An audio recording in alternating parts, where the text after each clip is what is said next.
Hello friends, कैसे हैं आप सब? बढ़िया। चलिए फ्रेंड्स, देखते हैं एक बहुत ही जबरदस्त सवाल, बहुत ही सिंपल सवाल है, रीमान इंटीग्रेशन से संबंधित है। दर्शाइए कि यदि क्लोज्ड इंटरवल ए बी पर एफ एक्स बराबर k for all x belongs to closed interval a b, और के क्या है यहाँ पर? के कोई कांस्टेंट है, यानी साफ साफ पता चल रहा है कि ये कांस्टेंट फंक्शन है। ठीक है, जिस फंक्शन को केवल एक कांस्टेंट द्वारा डिफाइन किया गया हो वो कांस्टेंट फंक्शन है।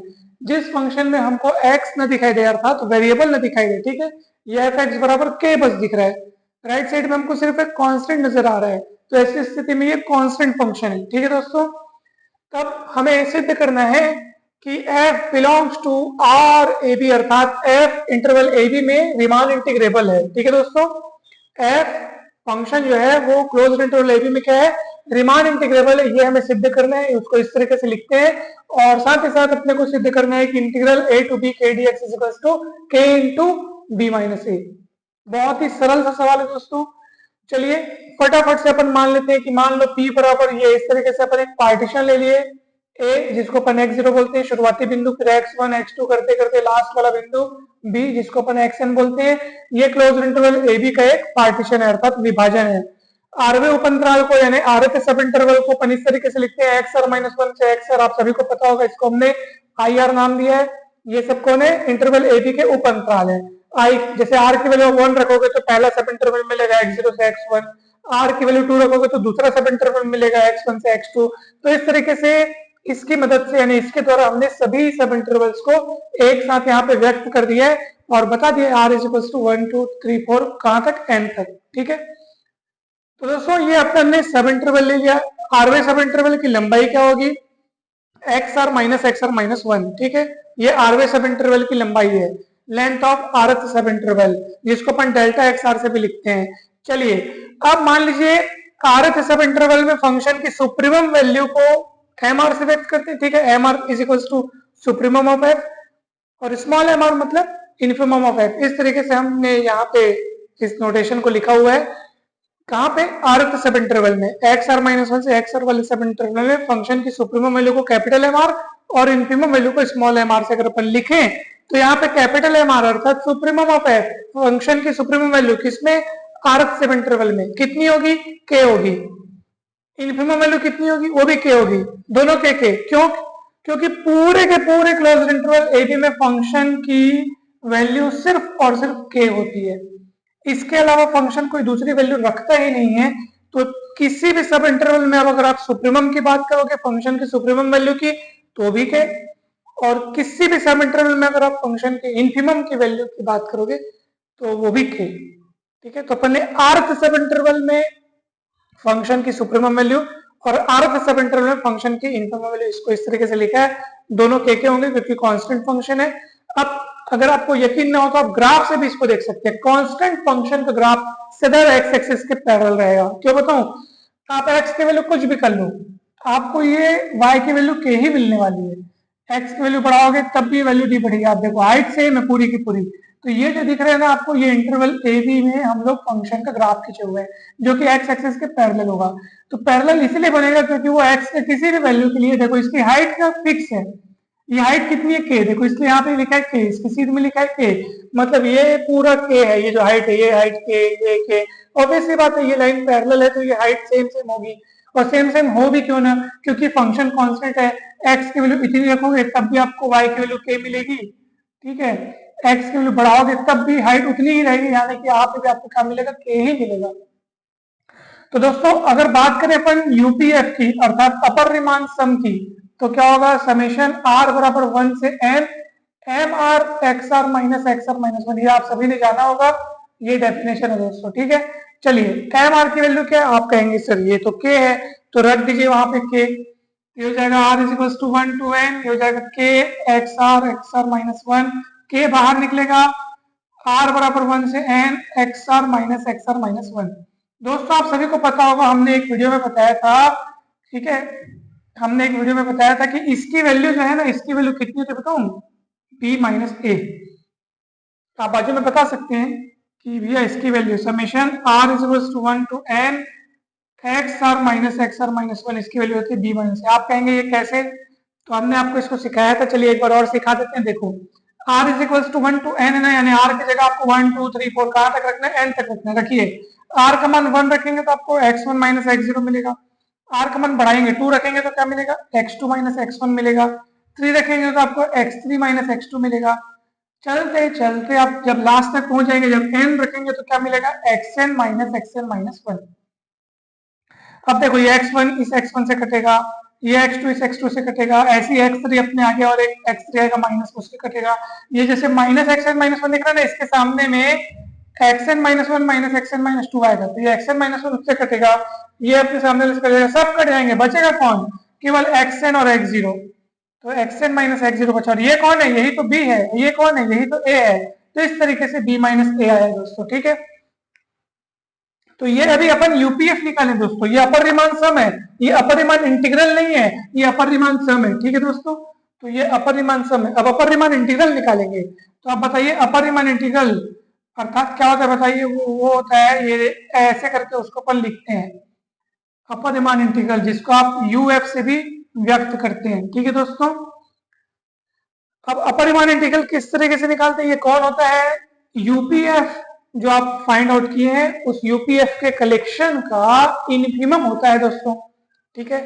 तो ये देखिए, ये infimum of UPF, infimum of UPF such that P belongs to P A B, यानी कि ये वास्तव में ये क्या है दोस्तों, इंटरवल ए बी के सभी पार्टीशंस का कलेक्शन को अपन उस तरीके से लिखते हैं। और यूपीएफ जो सभी पार्टीशंस के करस्पॉन्डिंग जो आपको यूपीएफ प्राप्त होते हैं, तो यूपीएफ के कलेक्शन के इनफिमम को ही हम लोग बोलते हैं अपर रिमान इंटीग्रल।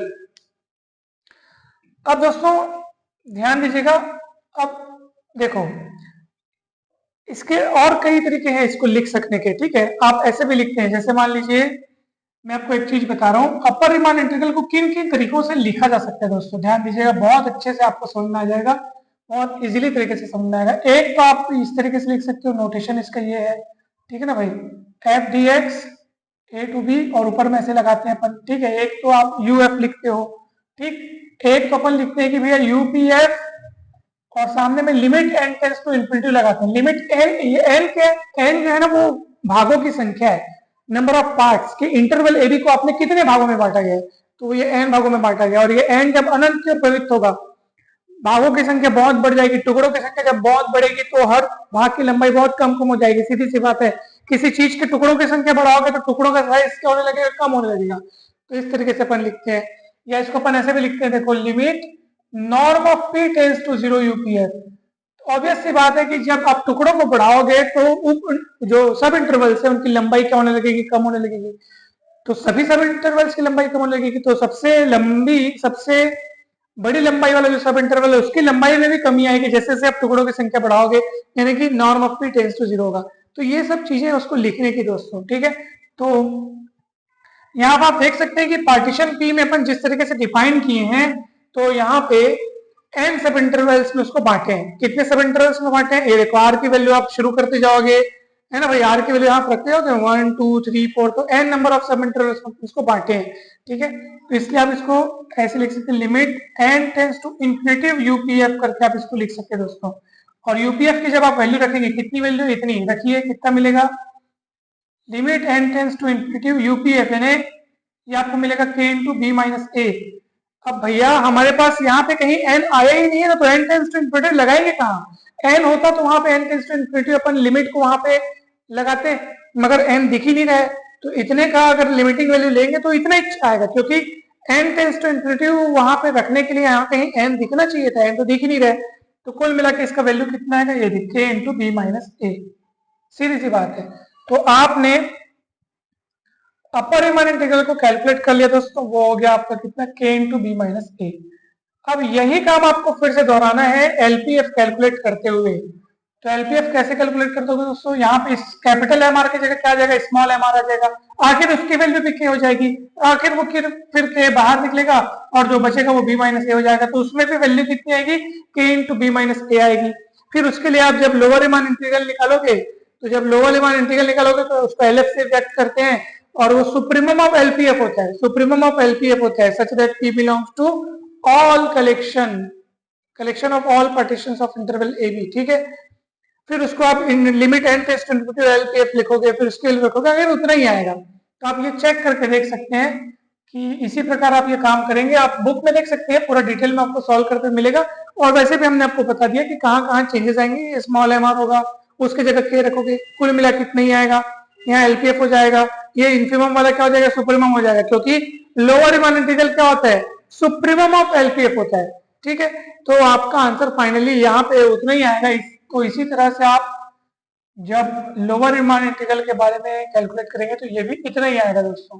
और आप देख रहे हैं कि यहाँ पे भैया लोअर रिमान इंटीग्रल और अपर रिमान इंटीग्रल की वैल्यू हमको सेम सेम मिल रही है। कितनी मिल रही है, k इंटू बी माइनस ए।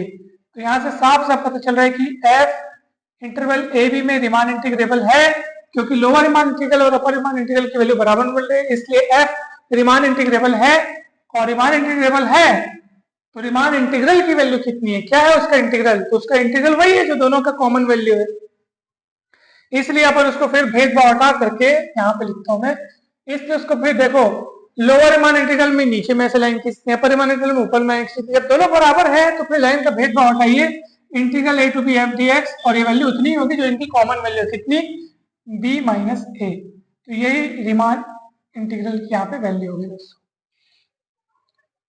यही चीज सिद्ध करना था। आप देख सकते हैं, एक यहाँ पे दो काम करने थे, एक तो ये दिखाना था, तो ये यहाँ पे दिख गया। देखो कैसे दिखा, क्योंकि इसकी और इसकी वैल्यू सेम, ये दोनों सेम आए हैं, लोअर और अपर रिमान इंटीग्रल है ना भाई। इस तरफ और अपर रिमान इंटीग्रल, ऊपर लाइन खींची मतलब अपर रिमान इंटीग्रल, उधर वाला लोअर रिमान इंटीग्रल, दोनों की वैल्यू सेम आई है, a into b minus a.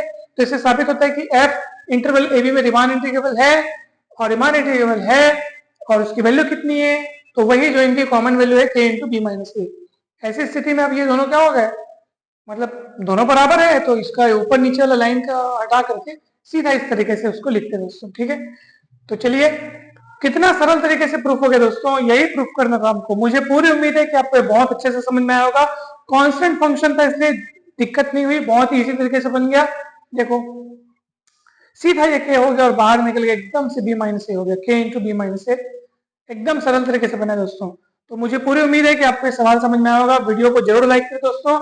आप सभी के लिए एक बहुत महत्वपूर्ण खास बात की, इसके पहले के जितने भी टॉपिक्स हैं, ये तो आज हम एक एग्जांपल समझे हैं, जो बेसिक चीजें हैं लेक्चर क्रमांक 1 से शुरू करते हुए सभी बेसिक वीडियो को जरूर देखिएगा। उन सभी वीडियोस के लिंक आपको इसी वीडियो के डिस्क्रिप्शन बॉक्स में मिल जाएंगे। इसके पहले हमने condition, necessary condition and sufficient condition for Riemann integrability, उसको पढ़ा, बहुत इंपॉर्टेंट थ्योरम है, परीक्षा में अक्सर आता है। और इसके पहले हमने पढ़ा डॉर्बुक्स थ्योरम, जो कि बहुत इंपॉर्टेंट है, वो भी एग्जाम में आता है। और बहुत सारे थ्योरम्स और लेमा कंप्लीट कराए जा चुके हैं दोस्तों, जरूर देखिएगा। किसी भी प्रकार के डाउट हो तो जरूर बताइएगा दोस्तों। आप सभी को बहुत बहुत धन्यवाद। चैनल पर नए हैं तो सब्सक्राइब जरूर कीजिए दोस्तों। ये चैनल आपको बहुत काम आएगा ग्रेजुएशन में भी, और ग्रेजुएशन के बाद भी जब आप कॉम्पिटिटिव एग्जाम्स की तैयारी करेंगे तो आपको बहुत मदद करेगा ये चैनल। तो चैनल से जुड़े रहें। अगर आप हमारे व्हाट्सएप ग्रुप से जुड़ना चाहते हैं तो डिस्क्रिप्शन बॉक्स में हमारा व्हाट्सएप नंबर दिया हुआ है, वहां से कॉन्टेक्ट करके आप हमारे ग्रुप में भी जुड़ सकते हैं। आप सभी को बहुत बहुत धन्यवाद दोस्तों। जल्द ही मिलते हैं नेक्स्ट वीडियो में।